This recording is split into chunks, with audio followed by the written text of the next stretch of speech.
we are now joined by the gorgeous Vida, who is mostly garbed up. Yes. Yes, Yep. and looking glorious as ever. You have been insanely busy recently. I have. Yeah, it's taken a bit of keeping up with. But yeah, since we came out of lockdown, I wasn't expecting it. I sort of thought, like, venues wouldn't need to be luring people in. People will just be that desperate to get into venues that, like, they won't need any acts on. And then suddenly, boom, it was like, okay, I'm like the Olivia Colman of drag now. I'm in everything. And it's brilliant. I mean, if some awards were to follow, like Olivia Colman, I'd be very happy. She's my fave. She's brilliant. That's a good reference point, Yeah. that is. So the drag scene on the Isle of Man, then, is vibrant. It seems to be, Yeah. and it seems to be snowballing, which is brilliant. Yeah. It started off as pretty much just me, and I have two fabulous younger queens in my show, Fenella Beach and Mathia Lahore, who amazing are names. both wonderful. That's a good name, isn't it? Fenella Isn't Beach. it? Yeah, Fenella I know. I Beach. was like, Cracking oh up. my God, that's Yeah. amazing. Yeah. Why did I not think of that? She's a very art house queen. She does very heavily painted face, very, very like amazing, strong art house looks. She'll be actually doing a couple of stints tomorrow night at the Saturday event of Vagabonds. Which So remind us about the time of that. And there's lots going on at that event, isn't yeah, God, there's loads. There's like I have 3 small solo sets, and then I'm also on with Queens and Tassels as well. So there's a lot of outfits for me tomorrow. But there's Layla comedy, LaRue. isn't there? There's Colette's doing comedy. There's Queens and Tassels. There's some pole dancing. There's going to be so much, and it's completely sold out, which is amazing. There's I keep having people getting in touch with me, begging for me to find them tickets, and I'm like, I have nothing to do with tickets. Like, I'll keep my ear to the ground, but like there are no tickets. It's like This must be wonderful for you though, to know that not only are there more people coming out into this scene who are actually taking part and performing, but that there is such an appetite from the Manx population. It's amazing. I mean, I think like when you go see a drag queen, you know you're going to have a good time, and it's going to be fun. Like, I mean, even if you go and see an absolutely awful drag queen, you know, it's going to be fun anyway. Like, I mean, if her lashes are hanging off, not that I know how that feels, or like, you know, if she breaks a shoe or something, you're going to laugh. Boobs in the dishwasher. Yeah, well, yes, boobs in the dishwasher. You know you're in for a good night. I have to admit that's not something I've tried. It might take a little more effort and some door jiggery pokery. With You just the need to throw dishwasher. yourself into it, Christy. You'll be fine. Oh dear. And each queen does have their own sort of theme and style and inspiration, really, don't they? I've never met 2 queens who were the same, like, ever. Even like if you get like in the UK, you get sort of drag families, and in America you get drag families, and like you'll often have what's called a drag mother who will teach you like the craft and sort of take you under their wing, and like also you get to inherit their old stuff. But for the queens on the Isle of Man, I think it's kind of more impressive that they're gigging, because we didn't have drag mothers, or we didn't have that, so we're all self-taught, which you can take a lot of pride in that. And it's things like watching RuPaul's Drag Race and seeing other Pose queens. is good as well, isn't it? Yeah, and like you sort of pick up little bits, and then obviously online makeup tutorials. Practice, as I always say in my tutorials, is the biggest weapon in your makeup box, is practice. No one is good at makeup straight away.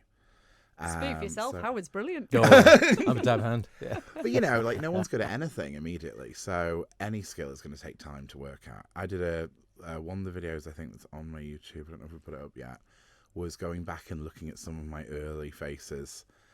That was a nice one. Because this is it, you're giving back now, aren't you? So you are doing your Yeah. own makeup tutorials online.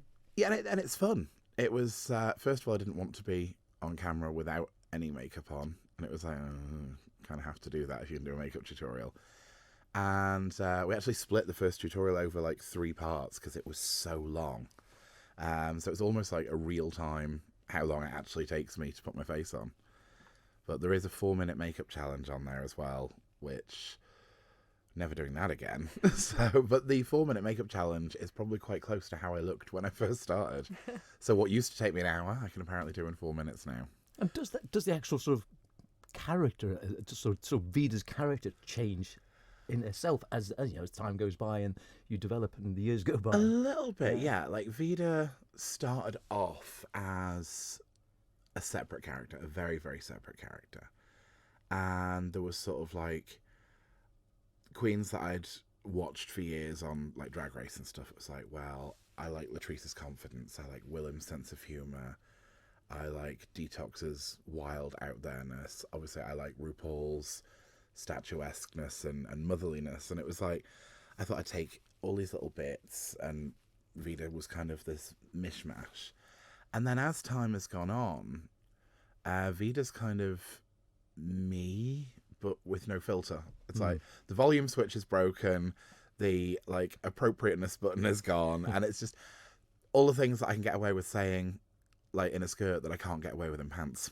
And it's so much fun. I wish that worked for me. When I put a skirt on, I get into trouble.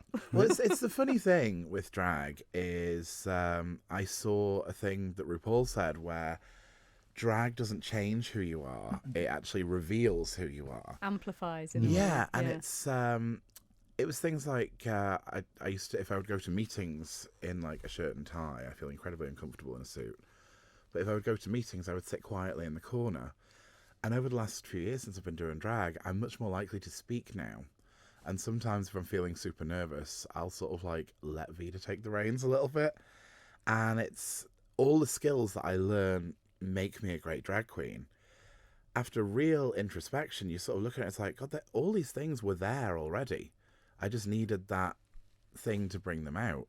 So doing drag's actually changed a lot of my life, because it's, I can actually access all of that extra stuff when I need it. So it's a great sort of release in many ways then, because you, It go is. through the day life and whatever, and then as you say, if you've got any pent up angst, anything, you think, God, I'd really like to get that out. I've been saying You for can do it. ages, everyone should try drag at least once. Like, you don't necessarily have to do like big hair, big makeup and go out or anything, but just step out of your comfort zone.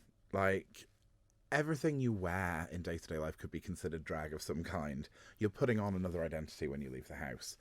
And I don't think anyone's real identity behind closed doors is their out and about identity.